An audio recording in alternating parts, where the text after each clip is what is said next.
Hey guys, welcome to part two, where I talk about what a stressed INFJ looks like. And instead of just showing you a photograph of myself, I go into an elaborate explanation. Enjoy. So what does a stressed INFJ look like? And by the way, guys, I have hand sanitizer in my pocket, so it's okay that I'm touching my face.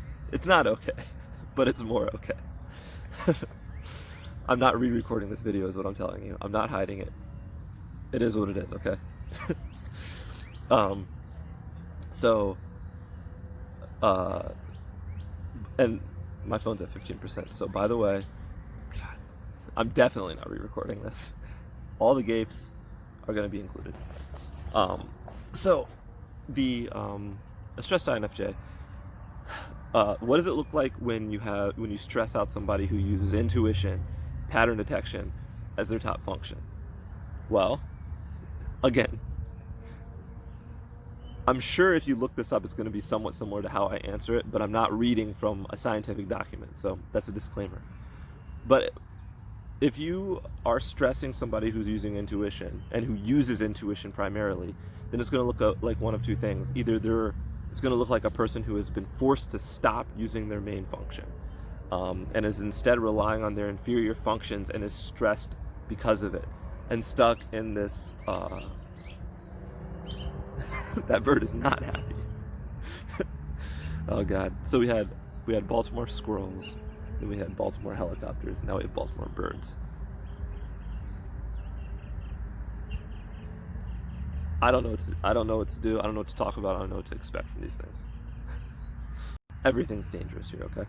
We have a virus, we have squirrels, we have birds. We're just living in a did you hear it? You hear it, right? Not something to mess with, okay? This is the bird's tree. I am just a guest in its home right now. What was I even talking about? Who knows? Does it really matter? Oh, okay. So we're either going to be stuck using our lower functions and extremely stressed because of it, in a loop where we are hesitant to rely on the things that we're good at.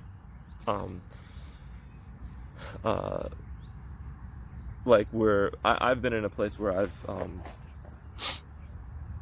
I stopped trusting my intuition. I start focusing more on my introverted thinking. This logic, but logic without a way, I guess, without a place of completion, because it's introverted thinking. It's not extroverted thinking, which is how do I get things done. It's introverted reasoning and analyzing. So overanalyzing with no results. That is something that I do, and I'm assuming that's something other INFJs do. I have been at places in my life where I've done that for like years as my primary, default way of being when I'm stressed. Another thing that I've noticed in other INFJs, and please don't INFJ hate me for saying this, but intuition is our primary function, right? Pattern detection, subconscious pattern detection. What happens to somebody who is out of whack but is trying to detect patterns? They become conspiracy theorists.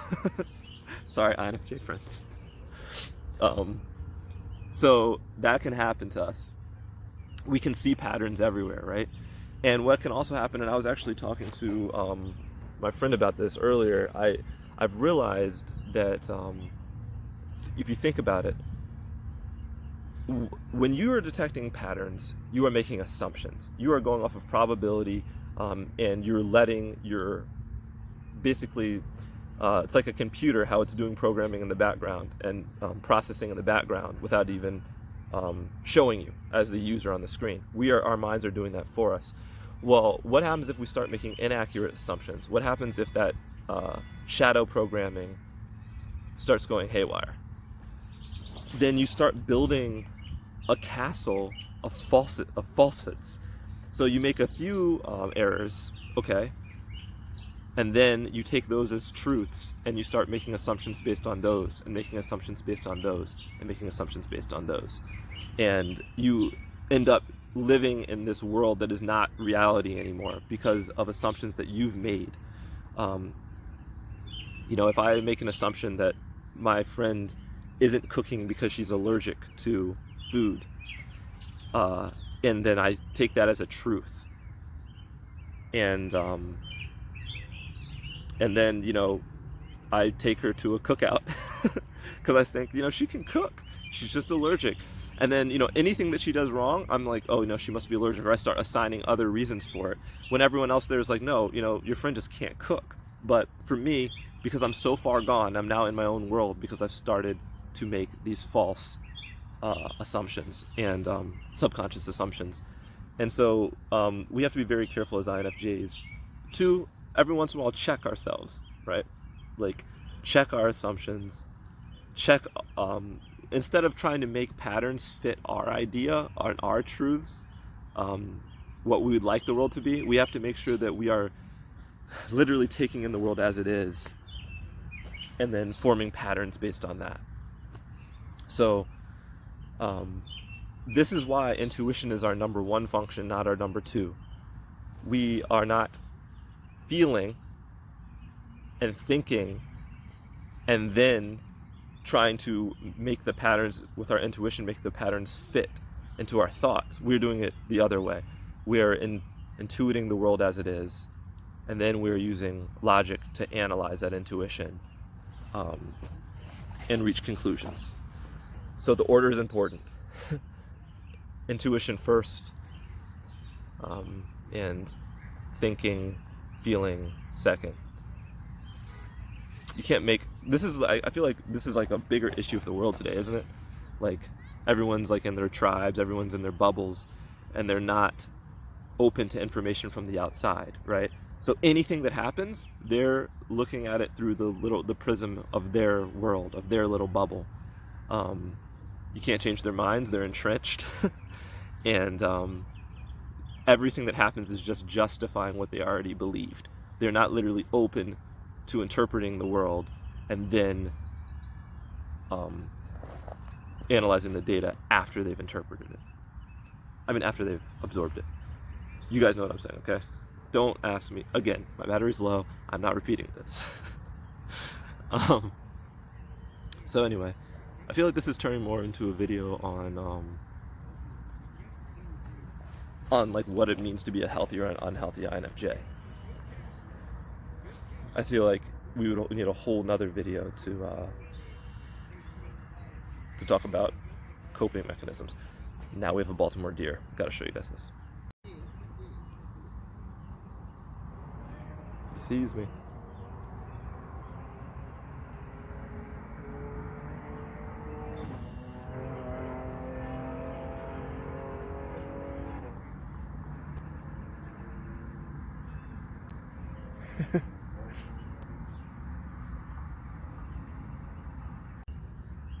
That's a sign, guys.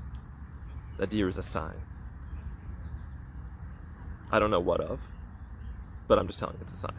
I know that's not me being caught in my, no, of course that's not me being caught in my intuitive loop. What is he doing? Honestly, this might be an actual sign. What in the world is he doing? I feel like this deer is waiting for something. He's waiting for me to turn my back on him. Guys, again, I'm going to ask for your input. Tell me about Baltimore deer, okay? Are they dangerous? Are there any instances you know of where Baltimore deer have attacked men filming YouTube videos under trees? Please leave examples in the comments. Anyways, yeah, I should do a video just based on ridiculous examples of an unhealthy INFJ. Do you guys want to see that? Anyway, yeah, so I guess hopefully this video helps you understand like some of the things, ways to know, ways to detect when you're under stress, and ways to recognize an INFJ under stress, whether it's you, whether it's a friend or a loved one that you have. Please look out for us INFJs. There's not many of us out here. We need your help. So yeah, these are the things to look for, and sometimes we are so caught up in the actual minute to minute of what's stressing us, like, my baby is sick, or oh, I can't believe my girlfriend is, said this or that to me.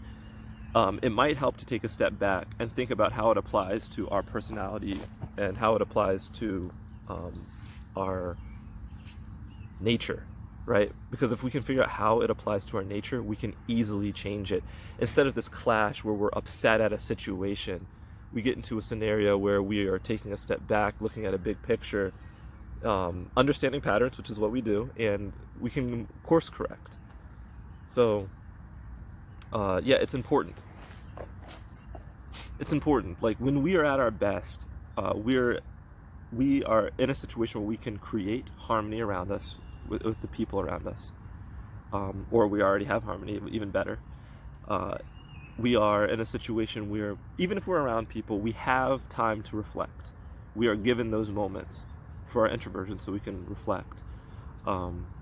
We are able to use our intuition to gather information. We are trusted, right? That's important, especially by like our bosses or our significant others, like that they trust our intuition. That for people with intuition, that is essential. A lot of us have grown up in environments where we are questioned rather than trusted, and it makes us question ourselves. So when we're finally realized it's like and this has just happened to me recently, it's like a load off our shoulders. And it's not that we're never wrong. We should still be double checking ourselves and fact checking ourselves and making sure our assumptions are correct. But just the fact that, like, this is how we compute information, we are intuitives. That's okay. It's a thing. It's a real thing. So in a situation where we're trusted, and we have strengths like being able to use deductive reasoning, so we can use those, but it should be more than that. It should, hopefully for an INFJ, it should be in the pursuit of a higher purpose, so and same thing with sensing. We have sensing. We can develop our sensing. Like, for me, I've always done sports. I love them. I'm very good, but to be in an environment where we are solely tasked with like a sensing activity, like a detail-oriented activity, without the use of interpretation or higher purpose, that's going to be tough for us. So my phone's about to die, guys. It just gave me the 5% beep, and it's literally already at 4%. It's literally going down as we speak. Oh my God. It may die before I finish my sentence, and then what? Oh my God. So I guess I'll leave it there for today. Remember to please like and subscribe, so that maybe one day one person will see this video. All right, later.